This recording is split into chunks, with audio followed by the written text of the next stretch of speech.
Wrath, Book 4 of The Faithful and the Fallen, by John Gwynne, read by Damian Lynch. Wrath and Vengeance Poured.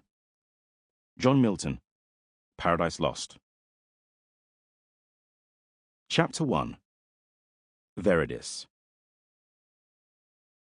The year 1144 of the Age of Exiles, Hound Moon.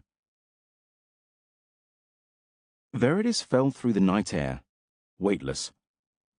He caught glimpses of the Tower of Brickan, Calidus' still smouldering outline at the window, then below, the river coming up to meet him. He slammed into the water, the cold shocking the breath out of him. He panicked, disorientated, realizing he didn't know which way was up. All about him was darkness and ice. Then something grabbed his hair, and he was surging upwards, breaking through the water in a burst of spray, and saw Alcyon's pale, broad face staring back at him.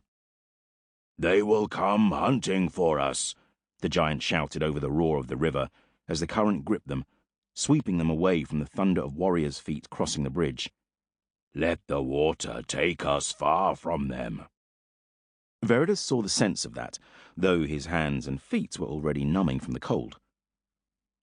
He put some effort into swimming, speeding his way from Brickan, from Calidus, from the Kadashim. The thought still jolted him like a blow. They turned a bend in the river, and the fortress was gone, darkness enfolding them. The soft, weak sheen of dawn's grey light filtered down through the lattice of branches above as Veridis met Alcyon's gaze, an unspoken agreement passing between them as they both headed for the riverbank. It was harder going, swimming across the current, and Veridis realized how exhausted his body was, but eventually he felt silt beneath his feet, his hands grasping at reeds as he pulled himself out of the water and flopped onto his back, gasping, his limbs feeling lead-filled.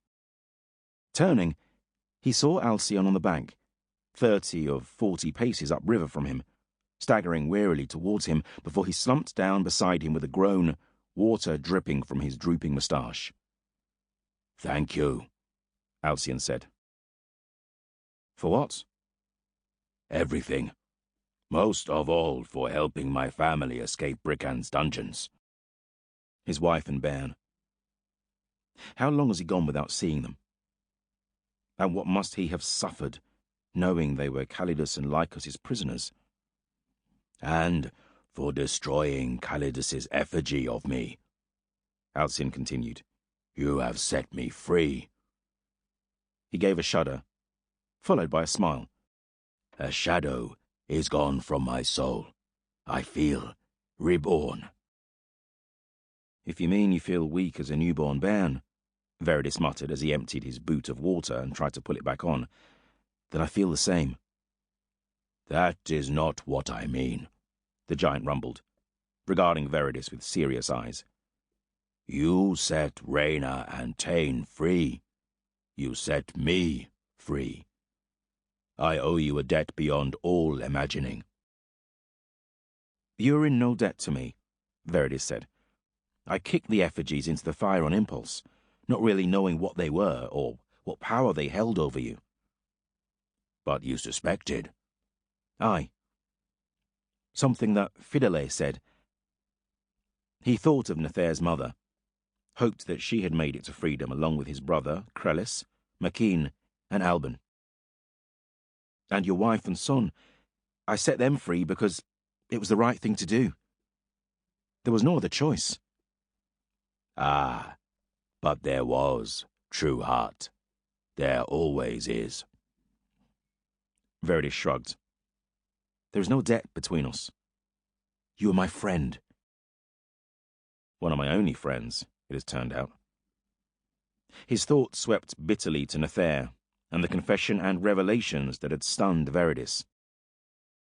He remembered Calidus' confession, that Nathair had slain Aquilus, his own father. Anger and shame twisted through him. There had been so many signs. How can I have been deceived for so long? I am a fool. "How long?" Veridis asked. Sample complete. Ready to continue?